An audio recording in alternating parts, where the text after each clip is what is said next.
Good morning, good people. It's me, Kyra. Welcome back to my channel. Welcome if you are new. In today's video, I'm going to be going over my July budget, but I'm going to be doing something a little different. It's going to look different. I'm going to be using my Every Dollar app to show you guys how I use the Every Dollar app. I'm actually going to be showing you guys what I do, how I use and how I go about plugging in my budget, my monthly budget, and how I go about tracking it. I usually just track it on my phone, just going in, plugging in the numbers if it's available to me at that point. I mean, it's on my phone, so it's always available. So if I can get in, because I'm always forgetting my password.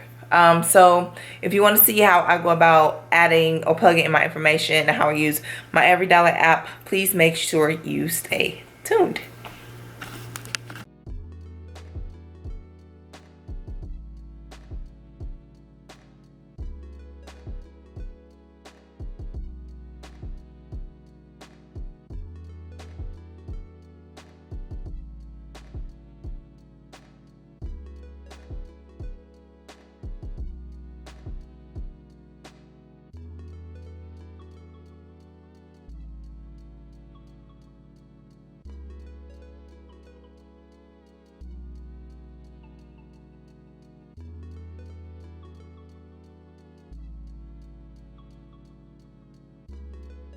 So this is me, Kyra, going over my July 2020 budget, show you guys what I'm going to be adding, how I do my budget. And I thought it would be a really cool way to kind of show you guys how I use my Every Dollar app, and maybe other people may use it, but I'm just showing you guys on my computer. You can use it on the computer. You can also use it on the app. I use my app kind of like a quick reference or just a quick up to quickly update my status on a lot of my payments. Anything that I have paid on my phone or online, I can usually just go on really quickly and update it. So what I usually do, I play with my July budget already a little bit, but usually when you go into a new month, you see that it has these it's like a dotted line. So you click on that. I'm using August for an example. You would usually go to you would get a page like this. So you get we'll copy your July's budget to get you started, and then start planning for August. But because we're not in August just yet, we are in July. And I said earlier that I was kind of playing around with my July budget. It's a solid line like the previous ones that already been complete. And I usually go in when I have done that. I go in and I click the reset budget, and it goes take you back to the previous month, and it resets everything to match the previous month. And so I'm going to click reset to just kind of make copy everything from my previous month. And then I start from the top and go all the way down to the bottom. And for July, my estimated salary, because July, I'm going to be getting 3 checks in July. My estimated salary is going to be, so I just divided this by 2 and I just multiplied it by 3. So I'm supposed to be getting hopefully 42.66 for the month of July. And that leaves my budget at 190. Nope, that is not 190 nothing. 1422. And it's an estimated, I estimated as a whole number. So that is that. So instead of right now, I'm not going to do my savings or my sinking funds portion. I am going to go down and start with my household category, my housing category. So I'm going to start with my rent. Well, the first thing is my mobile phone, my phone bill. It's going to be 35. Everything is usually pretty much the same. And if you want to change them around, you can just grab it like that and drag it and rearrange them if you need to. So my rent is going to be not going to be 974.40 anymore. Let's go back to the original, and it's going to be 981.78 for my rent. My phone is at 35, still 35. For my electricity, because I paid 118 last month, I'm going to bump that up to 150, just so I have a little bit of wiggle room with the numbers. I don't like unnecessarily going over. I don't think anybody does. My Netflix is the same, 17.37, and then my internet is 55.86 every month. My groceries, I'm going to be doing for groceries in the food category. I'm going to be doing actually I'm going to do 250. Maybe doing 250 for groceries for the month of July. And I may not use that much. Nope. Yep, I'll just do 250 for July. And if I have anything left over, I'll just push that over to August. For my fitness, I'm going to put $29.99 because I know that the gyms are opening back up. However, the kids club is closed. So there's a possibility that I'm not sure when the kids clubs are gonna open I go to LA Fitness. I'm not sure when it's gonna open, but I know that the kids club is frozen at the moment. So, but at the same time, I'm able to go to the gym. Feel free money, I'm gonna blank out for right now. And then we're gonna go down to Muggins, which is my son, my sister call him that. And then, so you might see different names if I do this again, because everybody calls them different things. I'm going to blank out the haircut and also tuition because he's not going to need his haircut and he's not going to be in school for the month of July. And then, so the next thing right now, this is actually moving pretty quickly because a lot of this stuff is already plugged in.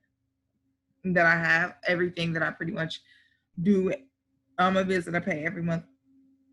Excuse me, all of the bills that I pay every month is pretty much already pre-populated. Not how you spell card at all. That isn't it either. Can't get it together. Okay, so my car note is not 404. My balance on my car note is $400 right now. And just so you know, when you are working in a future month, like I'm working in June on July, just trying to set up my budget in EveryDollar, you are unable to change this because it's going to be grayed out because they don't want you to work ahead. They want you to work on your budget the month of the budget. And that's fine. I know that my car note is $400. So I want to pay that completely off. So I'm just going to put $400 because I know that that's what I have left. My credit card, I do have some left, and I thought it was 100, but it's not. I actually have some pending transactions. My credit card is 300, and I'm definitely going to be paying that off this month because I don't want to keep making bad decisions. I'm trying to get out of debt and stay out of debt. And so, like I said, the same thing with my credit card, where it's 300, the balance is not going to be the same. That looks funny, but yeah.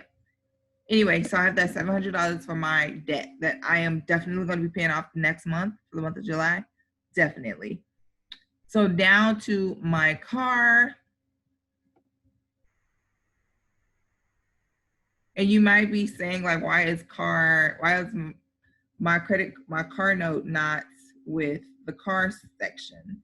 Because I felt like I would rather it be with the debt because it is more so a debt than it's the actual car itself, something that's still there with the car outside of a loan. Okay. Don't know if that made any sense, but I hope it does. So the first thing I'm going to be doing is paying for my car wash, which is $16.75. The gas, I want to bump up to $75 because I do feel like I will be driving a little bit more. I don't think I'll be driving $75 worth, but I do feel like I may be driving a little bit more to kind of go hiking and going to the gym more just so I can kind of get more and fit. And then my car insurance, which I don't have to pay. I paid it last month. So, and this is how you delete it. You just go here next to the item that you want to delete. You left click it, and then you put it in the garbage can. And then select yes, delete. And then it'll take that amount away and it'll put it back into your bank. So guys, I have $75 for that. And then my subscriptions are $55. My subscription is for Business, Earn on Demand, and then Corio's Work University, which are both more so just kind of like business coaching. So now I'm going to go back to my savings portion, my savings and my sinking funds. So for my emergency fund, I always put my my check automatically, every time I get paid, I automatically have $250 going to a separate bank account that is not tied to my checking account. That's completely different bank, completely different brand, completely different bank, two different banks. Not two bank accounts with the same bank, but a completely different bank. So what I want to do is I'm going to go in, I'm going to put $750 because that is how much I'm going to be getting auto routed to my savings account. For the 3 checks, it's going to be $750. I also want to put some money into investments. I'm going to put about $150 into my investment account. I recently opened an investment account. I do want to talk to you guys about that as well, because I've been doing some research on investing as well on a low income as a single mom. And I don't really see a lot of people talk about that. So I think that'd be something that if you guys are interested, make sure you subscribe and make sure you share with someone else that may be interested. If you're interested in learning more about investing or what I'm learning about investment as a single mom on a single income, low income, please let me know in the comments and I'll kind of share the wealth and let you guys know what I'm finding out. So for my moving expense, I want to put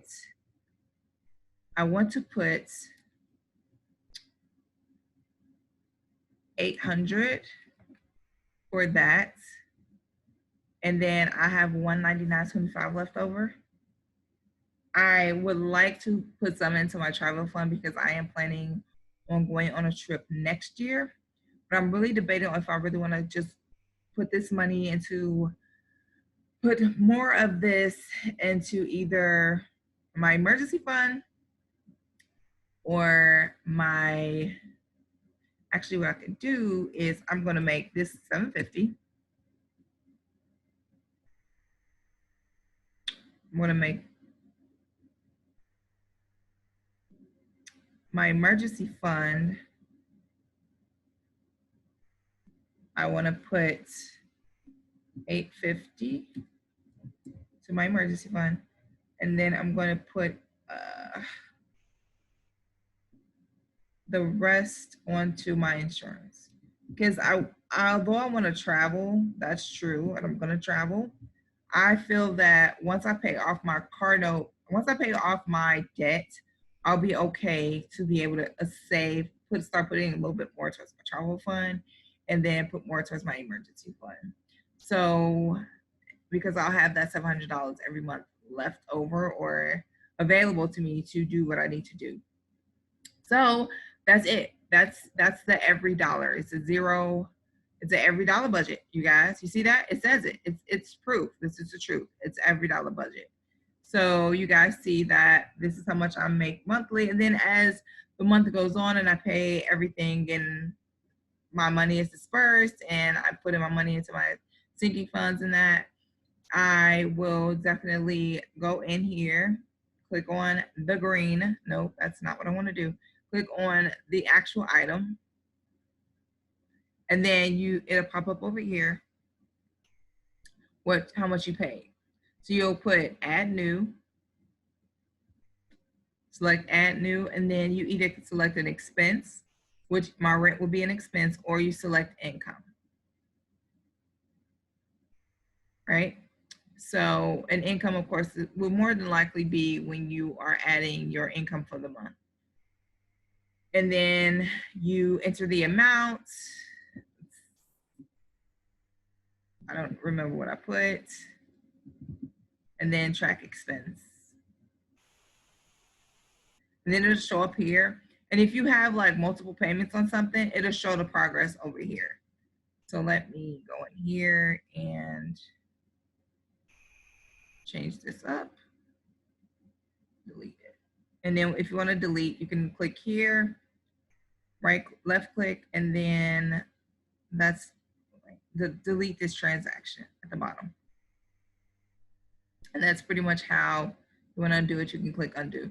That's pretty much how I use my every dollar budget. My every dollar budget, I usually also use it on my phone. So it's really quick for me to access, change everything I need to change in that. So yeah, that is pretty much it for this video. If you've liked this video, if you want to see more like it, if you want to learn more about money, motherhood, and mindfulness, please make sure you subscribe.